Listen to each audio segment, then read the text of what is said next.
Hello class 10। आज मैं कुछ वर्ड प्रॉब्लम जो आपके chapter number 3 linear equation two variable में दिया हुआ है उनको सॉल्व करवाऊंगा। केवल इक्वेशन बनाऊंगा एंड आई होप आप एलिमिनेशन मेथड से उन इक्वेशंस को सॉल्व कर लेंगे। तो स्टार्ट करते हैं क्वेश्चन नंबर 3 का फर्स्ट पार्ट एक्सरसाइज 3.2 का। The difference between two numbers is 26। Number आप मान लीजिए एक्स एंड वाई, डिफरेंस कितना है 26। Okay, and one number is 3 times the other, एक नंबर दूसरे का 3 टाइम्स है। अब मेरा सवाल यह है कि इन दो नंबर में बड़ा कौन है? x बड़ा है। क्यों?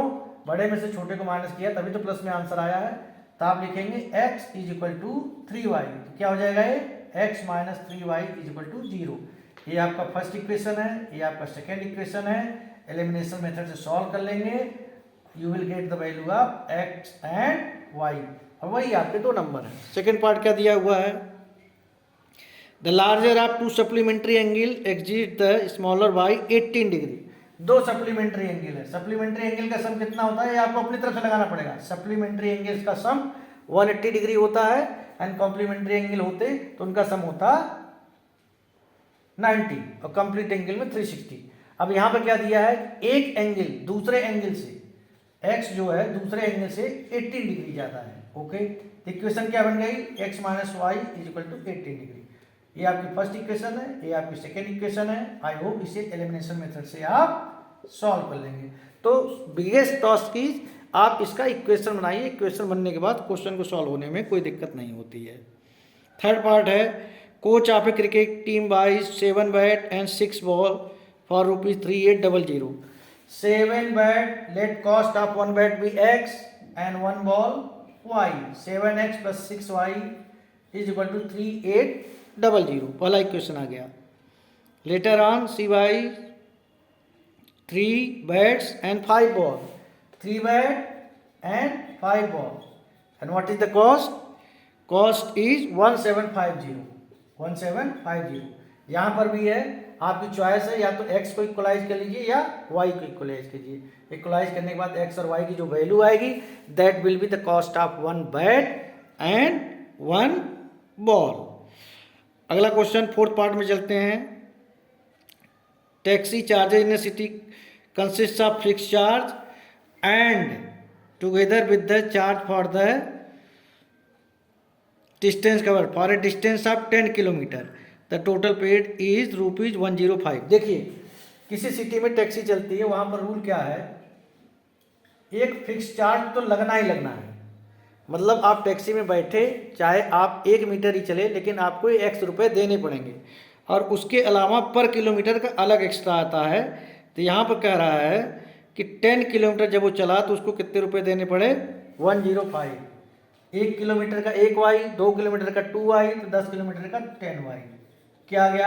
105। ये हमारा फर्स्ट, ये फिक्स चार्ज है and y is the charge of 1 kilometre. Okay, अब फिर वो कितनी किलोमीटर चला? 15 किलोमीटर।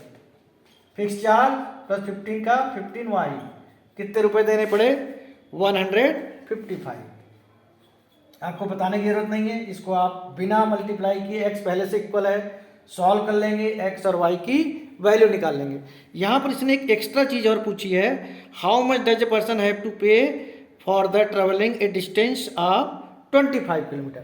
अगर 25 किलोमीटर जाएगा तो उसे कितने रुपए देने पड़ेंगे? x और y की वैल्यू फाइंड आउट करने के बाद you have to find out, भाई 25 किलोमीटर जाएगा तो x फिक्स चार्ज देना पड़ेगा, 25 किलोमीटर का 25y, ये वाला चार्ज देना पड़ेगा। अगले क्वेश्चन चलते हैं, क्वेश्चन नंबर 3 का 5th पार्ट।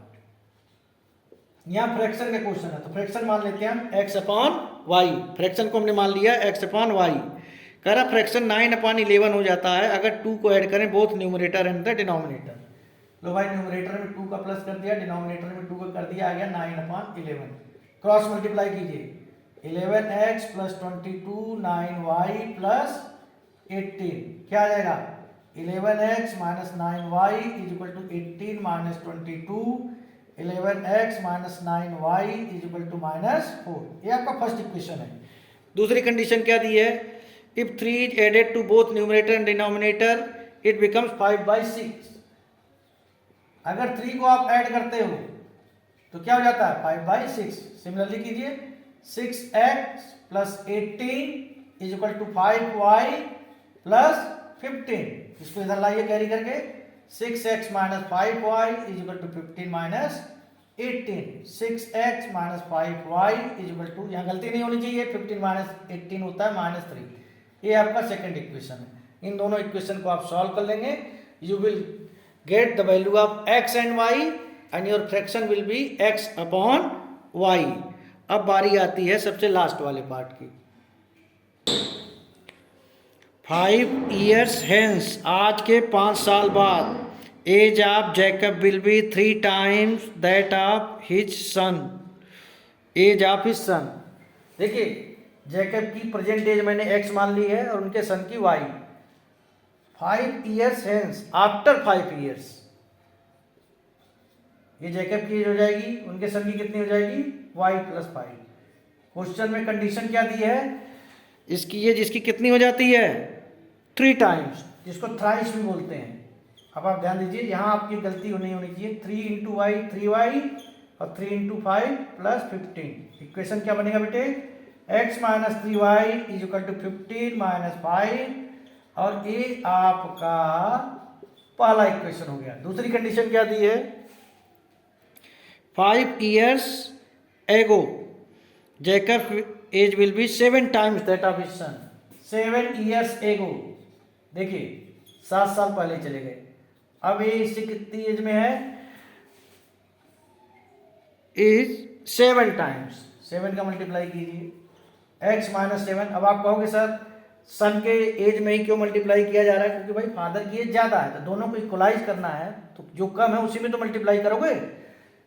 7 का मल्टीप्लाई कीजिए, 7y माइनस 49, क्या हो जाएगा x minus 7y is equal to minus 49 plus 7। x minus 7y is equal to minus 42। ये आपका सेकंड इक्वेशन आ गया। इन दोनों इक्वेशन को आप बहुत इजीली, कुछ भी नहीं करना है, सॉल्व कर सकते हैं। देखिए आपके सामने मैं कर रहा हूं, कितना इजीली। साइन चेंज करना पड़ेगा क्योंकि जो इक्वल है उनका दोनों का साइन प्लस प्लस है।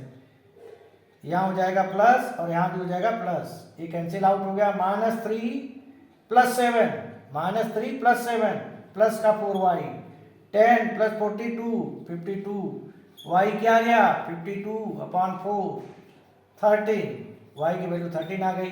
अब y की वैल्यू को फर्स्ट इक्वेशन पुट कर दीजिए, x minus 3 into 13 is equal to 10, x minus 39 is equal to 10, x is equal to आ जाएगा 10 प्लस 39 49।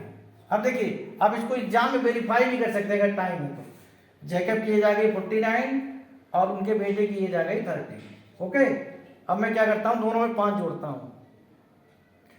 49 में प्लस 5 करोगे तो क्या हो जाएगा 54, इसमें प्लस 5 करो 18, 3 टाइम्स। सही है भाई। दूसरा 7 साल पीछे जाइए, 49 से 7 माइनस करेंगे तो क्या आएगा 42, इसमें से 6 7 टाइम्स है। इसका मतलब हमारा आंसर बिल्कुल सही है। आई होप आपको ये 3.2 के जो वर्ड प्रॉब्लम वाले क्वेश्चन थे, अगर आप आएंगे तो कोई दिक्कत नहीं होगी। मैं बहुत जल्दी ही एक्सरसाइज 3.3 का भी, क्योंकि 3 ही एक्सरसाइज है आपके इस चैप्टर में, बाकी सब डिलीटेड है, उस वर्ड प्रॉब्लम को भी अपलोड कर दूंगा। और आप इसकी प्रैक्टिस करते रहिए, समझते रहिए। Thank you so much.